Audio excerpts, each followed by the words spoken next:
Hello fellow tamers. Let's talk about the 4th episode of Digimon Ghost Game. Just like the first 3 episodes, we start this one with another nightmare-inducing phenomenon, this time more Halloween-themed than the rest with all the jack-o'-lantern pumpkin heads.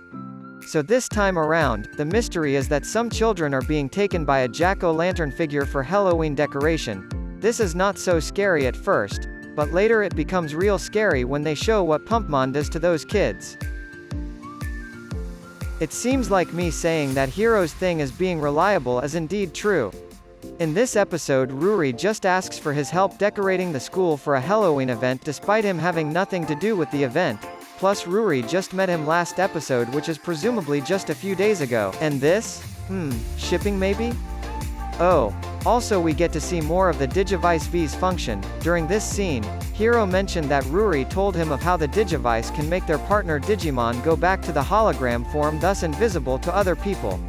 However, while pushing some buttons trying to figure it out, Hero accidentally changes the entire environment into a different one.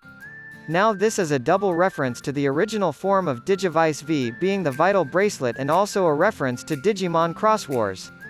Within the Vital Bracelet, it is possible to change the background into whatever locations available within the dim cards, like a volcano, or a snowy area. I would assume that the real-life Digivice V can also do this function, though I wonder if the button that Hero pushes in this episode is the same as changing the background in the real-life version of Digivice V as well as the Vital Bracelet. Secondly, the way they show this alternate space is very similar to Digi-Quartz from the 3rd season of Digimon Cross Wars, in which no human can perceive it unless they have the Digivice. I think this is a smart move to avoid unnecessary damage to the background of the show so that the studio doesn't have to keep showing people fixing stuff every episode, although the tamer approach would be fun where collateral damage is always a thing, but this is fine too.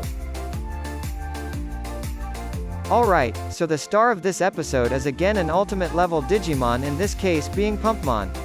He also brings some rookie Digimon with him being Kanmon and Ekakimon. Again, I'm so worried that they are going to make either Gammamon or Angoramon defeat Pumpmon even though he is an ultimate level. But in the end they didn't defeat him, they just damaged him a little, so I'm good. But seriously, this scene with Pumpmon is nuts. I seriously thought that he was going to gouge those kids' eyes. But he didn't. He just carved the pumpkins on their heads. Turns out he just wanted some friends that looked like him, so he just made them by kidnapping kids and making them look like him. Not as crazy as the last 2 villains, but okay. But it is weird that he wanted friends and saying that he doesn't have any despite the fact that he clearly has those Kanmons and Ekakimons with him.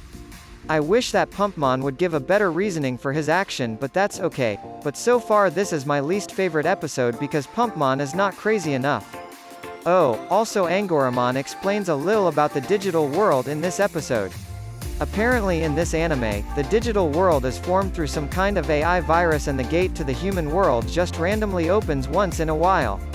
Also, this confirms that the subspace that appears in Hero's room in the first episode and the one that Hero manifests through his Digivice is not the digital world, it just has similar properties.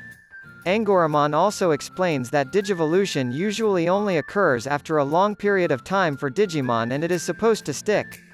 I think for old-time Digimon fans, this is a very familiar idea, but for those of you who don't know, most of the time, if a Digimon doesn't partner up with a human, it would take years for them to digivolve, but partnering up with humans allow them to instantly digivolve and turn back to their current state at will. Angoramon also seemed shocked when he sees Gammamon just suddenly evolving in this episode. Okay, then 7 out of 10 for me. So far I think I like this episode the least, but it's still great. I can't wait to see Jellymon next episode. See you next week.